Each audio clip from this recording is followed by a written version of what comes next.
Przyleciałam przed chwilą ze Stanów, jestem tutaj w Polsce, nie wiem, od jakichś takich 3 tygodni i przez ten czas po prostu widzę tyle różnic, jakoś tak mi się perspektywa na Polskę zmieniła, że aż postanowiłam nagrać Wam o tym filmik. Ten tutaj. I zresztą bardzo Wam się spodobał, ponieważ wywaliliście mój wykres YouTube'owy po prostu w kosmos. Whoa, whoa, whoa, whoa, whoa, whoa, whoa, whoa, hey, hey, hey, hey, hey, hey, hey! I przybyło Was tutaj bardzo dużo, więc przy okazji, hej, jestem Mali. Studiowałam w Stanach, w Miami przez 3 lata, więc jestem już tak w Stanach od ponad 3 lat. I niedawno skończyłam studia, tutaj jest vlog z mojego graduation, ceremonii zakończenia studiów. I przyleciałam na chwilę do Polski, ponieważ skończyłam studia, moje pozwolenie o pracę się dopiero później zaczyna, więc nie mogę nawet teraz tam pracować. No i sobie spędzam tutaj czas w tej Polsce i widzę tyle różnic, mam tyle przemyśleń i chcę się z Wami tym podzielić, abyście też mogli po prostu zdobyć taką inną perspektywę na Polskę, na świat, bez potrzeby po prostu wyprowadzania się. Pod ostatnim filmikiem było bardzo dużo dyskusji, bardzo dużo komentarzy, więc bardzo Wam się on podobał, więc postanowiłam, żeby nagrać Wam taką kontynuację. Więc tak jak poprzedni filmik był taki bardziej, wiecie, pro-Polska, tak dzisiaj chcę się skupić na tym, czego zazdroszczę Amerykanom. Więc co jest tam takie inne? No i chyba fajne według mnie. Więc bez względnego przedłużania lecimy. Numer 1. Otwartość i łatwość poznawania ludzi. Mam takie uczucie, że w Polsce jest ciężej przejść przez ten taki pierwszy etap znajomości. Że jak kogoś poznajesz, to jest takie okej, poznajemy się, bo nie wiem, nasi znajomi się znają czy coś, jest takie fajnie, fajnie, ale zapewne nigdy więcej w życiu się nie musimy widzieć. Jakby ciężej, mam wrażenie, jest przejść właśnie z tego pierwszego etapu znajomości do jakiejś takiej głębszej relacji, jakiejś przyjaźni. I ciężej jest też jakby na przykład z kimś się umówić tak po prostu na kawę. Na przykład ja to u siebie widzę, że ja, o ile z kimś naprawdę nie kliknę od samego początku, to raczej nie będę poświęcać swojego czasu, aby z tą osobą się może umówić na kawę, może gdzieś się spotkać, no bo mam inne rzeczy do roboty i nie wiem, no ja już tak mam, może tak być nie powinno, no ale tak już mam. I wydaje mi się, że no nie jestem jedyna. I w Stanach jest inaczej. W Stanach jest tak, że jak kogoś poznajesz, to bardzo często i bardzo szybko ludzie są chętni do tego, aby się umówić na kawę, aby się wymienić numerami, aby coś do siebie napisać. Mam wrażenie, że przejście tego pierwszego etapu znajomości do przyjaźni, do takiego koleżeństwa, do takiego spotykania się jest o wiele prostsze, że my jesteśmy jednak tacy troszeczkę bardziej, wiecie, zdystansowani. To też może być z powodu, nie wiem, naszej przyszłości, naszej historii, że my jednak aż tak szybko sobie nie ufamy, się nie otwieramy, a tam jednak jest to takie bardzo płynne, szybkie i normalne, żeby kogoś dopiero poznałeś i od razu powiedzieć, ej, spotkajmy się na kawę albo coś. Drugą różnicę, którą widzę, kiedy jestem w Stanach, to jest ta wolność wyrażania siebie. Więc czy chodzisz do pracy, czy jesteś uczniem w szkole, to widzisz więcej takich różnych ludzi zatrudnionych jako profesorów albo właśnie w firmach, którzy wyglądają no inaczej i różnie. U nas tego nie ma. No i pewnie jeden powód jest taki, że jednak w Stanach oni już od dawna pracują nad tym, aby każdy był tolerowany, aby każdy miał takie same prawa i skupiają się na tym, aby Twój wygląd nie był jakby wyznacznikiem Twoich kompetencji. Na przykład ja na studiach miałam profesora, słuchajcie, cały w dziarach, cały w tatuażach, wiecie, tunele, włosy, jakiś irokез i w ogóle. Pamiętam, jak za pierwszym razem go zobaczyłam, miałam takie... No, będzie ciekawie, bo widzicie, ja nie jestem do tego przyzwyczajona. I słuchajcie, taki fajny ziomek, taki fajny profesor i wydaje mi się, że to jest coś, co jeszcze no, u nas w Polsce to trochę zajmie. I wiecie, no, wiem, że to może być takie trochę kontrowersyjne, każdy może różnie o tym myśleć.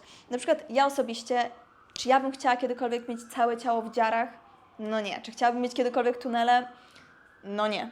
Czy gdy się patrzę na ludzi, to wolałabym widzieć ludzi, którzy nie mają tatuaży na całym swoim ciele i nie mają tuneli? Tak, ponieważ to jest po prostu to, co ja lubię, to, co mi się bardziej podoba. Ale to nie oznacza, że jeśli komuś to się podoba i ktoś chce mieć tatuaż na całym ciele, to nie oznacza, że oni nie są kompetentni, tak? No to jest po prostu inny styl, tak jak mamy inny styl ubioru, inne możemy mieć włosy, inne możemy mieć wszystko. No i niestety, no mam wrażenie, że jednak w Polsce nadal jest coś takiego, że no oceniamy po wyglądzie i trochę dyskryminujemy.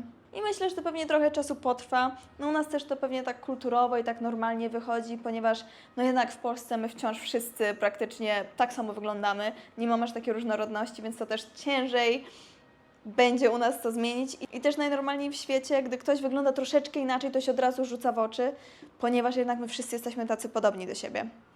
Trzecia rzecz jest duża i to jest ta cała taka mentalność you can do it. I to jest coś, co ja bym tak chciała, żebyśmy mieli w Polsce. Wiecie, no Stany są znane z tego, że wiecie, tam się idzie, żeby spełniać swoje marzenia, żeby budować swoje biznesy, aby po prostu go for it, no nie? No i to jest prawda, jednak ludzie są otoczeni tą taką wiadomością, tym takim stylem bycia, tym myśleniem, tą mentalnością tam. I faktycznie tam tak jest. Jeśli chcesz założyć swój biznes i ty to komuś mówisz, to ich to nie rusza. Dla nich to nie jest nic jakiegoś wow, tylko mają takie zarąbiście. Rób to, no nie? A w Polsce jednak jest coś takiego, mam wrażenie, że mamy taką mentalność, że jak ktoś ma jakieś takie większe marzenie, większy pomysł, to jest takie, a po co ci to? A jesteś pewny, że to wypali? A to nie jesteś pewien. A to trzeba by na pewno, no ale przecież to, no ale przecież to może nie być. A po co ci to, no nie? I znowu to jest pewnie zakorzenione z tego, że jednak u nas jest taka kultura, żeby jednak jako tako każdego jeszcze jednak utrzymywać w miarę równo, aby każdy miał podobne, no nie wiem, statusy, czy jak to nazwać, że jednak staramy się, wiecie, nie wychodzić spoza grupy, spoza rzędu. A tam, no jak masz marzenia, to możesz o tym mówić, ludzie ci kibicują, ludzie mówią, dajesz, robisz to, oczywiście, że to możesz zrobić, to nie jest nic jakiegoś wow. Bo Stany są właśnie zbudowane na tym, że możesz mieć więcej, możesz próbować mieć więcej, możesz chcieć więcej i jakby ludzie po prostu nie są tacy, że cię po prostu jednak starają się ciebie gasić, tylko mają takie, rób to, tak. And this is the big one. Numer 4. Luz w relacjach zawodowych. Tak to nazwałam. Słuchajcie, ja chodziłam do szkoły podstawowej u nas w Polsce, do gimnazjum polskiego, później byłam w tym brytyjskim liceum i ja wiem, jak wygląda nauczanie w Polsce, jak wyglądają te relacje w szkołach publicznych pomiędzy uczniem a nauczycielem. Po prostu nauczyciel to jest, wiecie, Bóg i on teraz ma nad tobą kontrolę, ma władzę nad tobą. Jeśli dostaniesz gorszą ocenę, to już jesteś skreślony i w ogóle been there, done that. W Stanach jaka to jest różnica. No i tak, nie byłam na studiach w Polsce, więc nie wiem, czy może na studiach to się troszeczkę zmienia. Z historii moich przyjaciółek niezbyt. Może niektórzy profesorowie są inni i bardziej tacy na luzie i cię traktują jak po prostu człowieka, przyjaciela, takiego, no nie wiem, osobę na równi, ale jednak najczęściej no to tak to nie wygląda. I słuchajcie, w Stanach to mi się w głowie nie mieściło. Po prostu ja nie mogę, trochę mi to zajęło, żeby się do tego przyzwyczaić. Moi profesorowie, słuchajcie, na zajęciach rozmawiają z nami na równi. Wiecie, przed zajęciami piszemy na WhatsAppie. Możesz napisać kiedy chcesz, możesz napisać w weekend i nikt się nie obrazi. I ci bardzo często pewnie odpiszą. Mój na przykład advisor, słuchajcie, on jest na wakacjach i ja z nim piszę. I gadamy nawet nie o rzeczach szkolnych, tylko tak po prostu o życiu. Tomasz miał profesora, z którym po zajęciach Tomasz sobie rozmawiał, bo mieli właśnie podobne zainteresowania. Teraz Tomasz skończył studia i nie wiem, tu się coś umawiają, żeby coś się spotkać, po prostu pogadać, powymieniać się pomysłami. Kto wie, może niedługo się umówimy z nim, z tym profesorem, z jego żoną i w czwórkę w ogóle gdzieś pójdziemy na obiad. To jest po prostu kompletnie inne podejście i nawet dzisiaj jeszcze pisałam dosłownie przed chwilą przez jakieś 40 minut z moim advisorem, mimo tego, że ja już skończyłam studia, więc w sumie już nie jest moim advisorem. I rozmawialiśmy o tym, kiedy wracam do Stanów i już się umawiamy na obiad. I ja jak wrócę, to zapewne po tygodniu się widzimy i jedziemy na obiad po prostu. Jeszcze nawet mi mówił, że w ogóle słuchaj, jeśli nie masz kto by Ciebie odebrał z lotniska, to ja Ciebie odbiorę. Przecież to się w głowie nie mieści. I ja Wam mówię, mi to tyle czasu zajęło, żeby się do tego przyzwyczaić, że to są po prostu normalni ludzie i oni Ciebie też traktują jak człowieka, że jeśli lubią Ciebie jako osobę, to patrzą na Ciebie jako takiego, no nie rówieśnika, ale właśnie osobę na równi, że po prostu jesteś człowiekiem, nie jesteś, wiecie, plakietką, że jesteś uczniem albo jesteś, nie wiem, pracownikiem, coś tam, tylko jak jesteś fajny, ja też jestem zwykłym człowiekiem, który jest teraz w pracy i możemy być znajomymi. Więc to jest taka, uznajmy, no taka fajna strona tego wszystkiego. Wydaje mi się, że teraz tak, to właśnie pochodzi z tego, że ludzie w Stanach mają taką mentalność, że oni żyją, aby pracować, prawda? To już słyszeliśmy milion razy, zapewne też słyszeliście. W Europie pracujemy, aby żyć, a tam ludzie żyją, aby pracować. I dlatego też im się tak trochę zaciera ta granica pomiędzy pracą, a Twoim takim życiem poza pracą, bo dla nich to jest tak trochę wszystko razem. Na przykład, jeśli chodzi o pracę taką właśnie już zawodową, nie mówimy uczeń, profesor czy coś takiego, tylko gdy jesteś w pracy i na przykład wytłumaczę to w ten sposób. Widziałam takiego mema i oczywiście pamiętajmy, że memy, wiecie, po prostu wyolbrzymiają wszystko po to, aby to było śmieszne i żeby przekazać jakąś wiadomość. No i ten mem był taki, że ludzie w Stanach, kiedy idą na urlop i na przykład napisze do nich klient, no nie, to ten klient dostanie maila z treścią taką, że dzień dobry, jestem na urlopie, ale będę dostępny pomiędzy 9 rano i 21, a jeśli będzie coś jeszcze bardzo ważnego, to jeszcze pomiędzy 21 a tą następną 9 rano, to też będę dostępny. A jeśli gdybym ja nie odpisał, no to żeby odpisze ta osoba, albo że tamto. Że tak naprawdę oni biorą ten urlop, ale są ciągle dostępni. Oni są ciągle dostępni. A na przykład w Europie, że jest coś takiego, że jak ktoś jest na urlopie i klient do niego napisze, no to ten klient dostanie e-mail, wiecie, zwrotny z treścią, że dzień dobry, jestem na urlopie, nie będzie mnie od 1 maja do 30 maja, nie będę dostępny, jeśli ja nie odpisuję, to proszę napisać do tej osoby, chyba że ta osoba jest na urlopie, no to wtedy do tej osoby, jeśli ta osoba będzie na urlopie, to w ogóle zaczekaj, przesuń swoje plany, no nie? I właśnie przez to myślę, że te granice się tak zacierają, oni po prostu mają inną taką relację z pracą. No i to może być dobre, niedobre, to już zależy od preferencji. Kolejna rzecz, której możemy pozazdrościć Amerykanom, to jest dostępność do produktów i usług. Więc to nie jest aż takie głębokie, ale jest prawdą i dotyczy każdego z nas. Tak jak wiemy, no w Stanach jednak wszystko jest dostępne. Tam masz wszystko. Często zadajecie mi pytania, na przykład jakie są produkty, które lubię w Stanach albo które są dostępne, czego nie ma w Polsce. I ja się aż tak w tym wszystkim nie orientuję, ale przykładowo, tak jak znacie Kardashianki, macie Kim Kardashian, która ma firmę z Kim's, z tą bielizną taką robiącą kształty, no to oczywiście tam, jak chcesz coś kupić, to idziesz normalnie do sklepów stacjonarnych, bo masz je dostępne. Jak nie ma u Ciebie stacjonarnego, no to zamawiasz sobie przez internet. A u nas w Polsce jednak, o ile się nie mylę, no to nadal trzeba jeszcze z zagranicy to sprowadzać. No to się płaci więcej za dostawę. Wiadomo, macie Kourtney Kardashian ze swoimi tymi suplementami. Tam idziesz do takiego CVS-u typu Rossmann albo jakiś Sephora czy cokolwiek, no i masz je tam normalnie dostępne. Pójdziesz do Targetu i masz je tam normalnie dostępne. Macie Hailey Bieber z jej tymi phone cases, z tymi etui na telefony, z tymi pomadkami. Więc ogólnie te wszystkie takie produkty celebrytów i w ogóle, co tutaj u nas dużo osób po prostu zamawia i sprowadza, bo chce to mieć, no to tam jest to po prostu dostępne i możesz mieć to w większości przypadków tego samego dnia. A u nas trzeba zamawiać, czekać, kombinować. I drugą częścią tego jest ta dostępność do usług. No Amazon to jest po prostu chef's kiss. W 90% przypadków, kiedy Amerykanin chce coś kupić, on idzie na Amazon. Nie ma takiego, że z automatu, dobra, to muszę pójść do Targetu, muszę pójść tam. Jeśli chcę kupić coś do domu, to idę nie do Leroy Merlin. Jeśli chcę kupić coś z kosmetyków, to idę do Rossmana. Tylko wszystko jest na Amazonie. Masz tam największy wybór, widzisz ceny i jeśli masz Amazon Premium, które większość osób ma, to jeszcze Ci tego samego dnia ten produkt przyjedzie albo następnego dnia. Więc jest to bardzo szybkie, bardzo proste, sprawne i po prostu dużo rzeczy możesz załatwić online i bardzo szybko. Przedostatnia rzecz, której możemy pozazdrościć Amerykanom, to jest pogoda. I teraz wait, ja wiem, możecie teraz powiedzieć, no ale przecież te całe huragany, wichury, tornado, to, przecież tyle rzeczy. Tak. I tak naprawdę duża część Stanów ma podobną pogodę do naszej. Ale jednak chodzi o to, że jeśli mieszkasz sobie w Stanach i chcesz mieszkać w miejscu, gdzie masz dużo słońca i jest cieplutko, to masz takie opcje. Masz Los Angeles, masz Florydę, tak?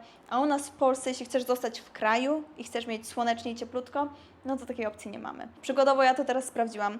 W Warszawie w roku mamy pomiędzy 60 a 70 dni słonecznych, a w takim Miami mamy 250. Więc ta różnica jest olbrzymia. I na pewno przyznacie, że gdy człowiek wstaje i patrzy przez okno i widzi słoneczko i jest ładnie i jest ciepło, to chce się żyć. A jak już od 2 miesięcy człowiek nie widział słońca i jeszcze zimą jest, nie wiem, jasno przez ile godzin? Od 8 do 15:30 przez 7,5 godziny? No to może być ciężko. Nie jest... człowiek nie masz tyle energii i nie jest taki szczęśliwy po prostu. Pogoda wpływa na nas. Pogoda zmienia wszystko. Masz więcej energii, chce się żyć, możesz sobie wyjść, pójść, pobiegać, pójść na plażę, możesz wejść do oceanu, w którym woda faktycznie jest taka do zniesienia, albo nawet czasami jest ciepła. A nie to co u nas, że jednak przez dużą część roku trzeba się ubierać w cebulkę. Jeszcze jak masz długie włosy, zakładasz te wszystkie warstwy, włosy Ci się plączą, tu pada, tu zimno, tu ciemno. Słabo, że nie mamy takiej opcji, że gdzieś moglibyśmy się w Polsce przeprowadzić i być w cieple. I niektórzy mogą powiedzieć, że ale w Miami latem jest po prostu taki upał, tak gorąco. Tak, jest gorąco, ale ja wciąż chyba wolę te najgorętsze dni w Miami bardziej niż te najzimniejsze dni w Polsce. Oprócz Świąt Bożego Narodzenia i grudnia. Wtedy to ja wolę nasz chłodek i nasz duch świąt. Kocham święta w Polsce. I ostatnia rzecz, którą uważam, że w 100% to już I stand by it. Możemy zazdrościć Amerykanom, to jest dostęp do ludzi i wydarzeń. No co, jak macie tych największych ludzi sukcesu, jak macie tych wszystkich ludzi, na których wiecie, patrzycie i chcecie się od nich uczyć, no to najczęściej są oni w Stanach. Gdy robią jakieś eventy, do których ludzie są zaproszeni i możesz przyjść, no to najczęściej to będzie gdzie? Chicago, Los Angeles, Nowy Jork, Miami, może jeszcze coś w Teksasie. No, a do nas oni tak nie latają, no to jest daleko, no to nie jest aż takie proste. I jak mnie oglądacie, to wiecie, że polecam tą książkę już, nie wiem ile razy ją polecałam, Buy Back Your Time by Dan Martell. I Dan Martell to jest taki trochę właśnie mój mentor, Tomasa też. I pewnego razu sobie oglądamy Instagrama i on nagle mówi, hej, będzie spotkanie, robię event, zapiszcie się, będzie w Miami.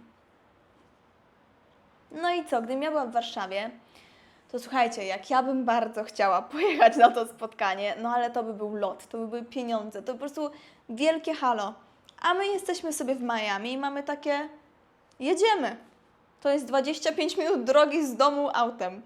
I no, tego u nas nie ma, to jest taki duży plus Stanów.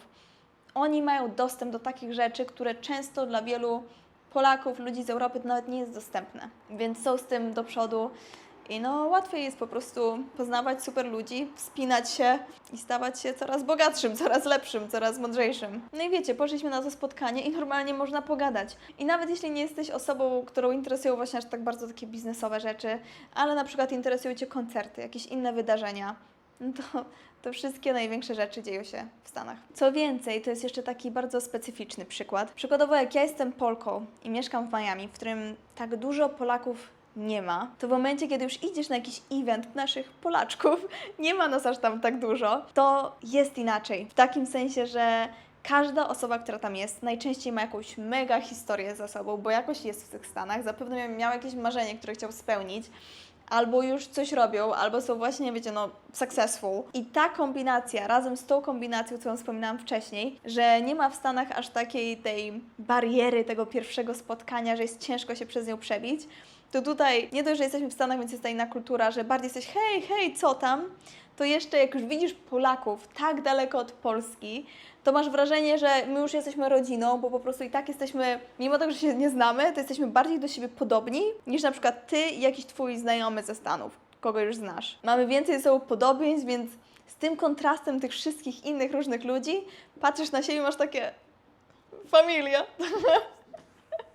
I to jest super. I wiadomo, w Warszawie, w Polsce to też jest możliwe. Po prostu musisz pójść na jakiś taki event w temacie, który Cię interesuje, jakiś networkingowy, jakiś biznesowy na przykład. Ale jednak jest to takie bardziej formalne, niż gdy idziesz na takie eventy w Polsce z tymi ludźmi i raczej się skupiasz na tej przyjaźni, na tej znajomości i tak się poznajesz. To miał być koniec tego filmiku, ale właśnie wpadłam na jeszcze taki bonusowy punkt, którego nie przygotowałam. W Stanach jest bardzo duża kultura networkingu. W momencie, kiedy się z kimś spotykasz, idziesz na jakiś event networkingowy, to nie jest nic dziwnego, żeby zapytać tą osobę o LinkedIna. Jak byłam teraz na takim spotkaniu tutaj w Warszawie, to wszyscy mieli takie, no i teraz jest ten taki awkward moment, że nie wiem, czy mogę twojego LinkedIna. Wiecie, ludzie byli tacy, nie jestem pewny, no nie, jak to do tego podejść i to jest właśnie takie, nie wiem, wstydliwe, dziwne. Możecie mi powiedzieć, czy może jednak jest inaczej, bo to był mój pierwszy taki event. W Stanach byłam na Masie, to był mój pierwszy event taki w Warszawie i zauważyłam, że właśnie ludzie tak się zachowują i nawet otwarcie o tym mówili, że to jest dziwne i ja miałam takie wow, no ja nie jestem tego przyzwyczajona, żeby to było dziwne, bo w Stanach to jest kompletnie normalne i to jest już taka kultura, że im więcej ludzi znasz, im więcej rzeczy uda Ci się zdobyć poprzez znajomości, co u nas raczej na to tak patrzymy w taki niefajny sposób, jeśli coś masz po znajomości, tam moim zdaniem to jest dobra rzecz. Moim zdaniem trzeba przejść przez tą taką dziwną stygmę, że jak kogoś znasz i coś dostaniesz, to jest źle. Właśnie trzeba potrafić poznać człowieka, znać ludzi, jakby make things happen. I dlatego właśnie wymienienie się kartkami, wymienienie się LinkedInem, nawet takie znajomości czysto trochę nawet transakcjonalne. Jakby idziesz na taki event i rozmawiasz i wiesz, że rozmawiacie po to, bo chcecie po prostu sobie pomóc. Nie, że musicie się jakoś lubić nie wiadomo jak, ale że chcecie wykorzystać swoje umiejętności, co Wy macie, żeby sobie wzajemnie pomóc. Co moim zdaniem, at the end of the day, pomaga w rzeczach i jest super. Może jest to troszeczkę takie sztucznawe i ja jeszcze do tego nie jestem przyzwyczajona. Wolę szczerze kogoś lubić i wtedy z kimś coś zrobić razem. I ostatnio kolega mi to powiedział i to pokazuje po prostu, do jakiego stopnia ten networking jest po prostu znormalizowany. I to możecie double checknąć, musicie to sprawdzić, ja tego nie sprawdzałam. To mi on powiedział, że w Stanach podobno nawet można zapłacić, aby dostać kontakt na przykład z jakimś politykiem. I to jest legalne i normalne. Malwina, która edytuje, sprawdź, czy to jest prawda. Tutaj dam Wam znać. I to by było na tyle. To są te rzeczy, których jednak zazdroszczę Amerykanom. Jeśli ten filmik Ci się podobał i jeszcze nie widziałeś tego poprzedniego, który po prostu bardzo Wam się podobał, to zapraszam do oglądania i w ogóle jeśli oglądasz ten filmik, to znaczy, że takie rzeczy Ciebie interesują, to zapraszam do subskrypcji, ponieważ ten kanał Ci się spodoba, bo mam masę tego typu rzeczy. Vlogi z życia w Stanach, jakieś ile się zarabia, jakie są koszta, jaka jest różnica w codzienności w życiu w Stanach, więc zdecydowanie zasubskrybuj i do zobaczenia w jakimkolwiek moim innym filmiku, bądź za tydzień. Buziaczki, pa pa! In my head, I just wanna pull you closer in this bed, take me back into your arms, and I'll never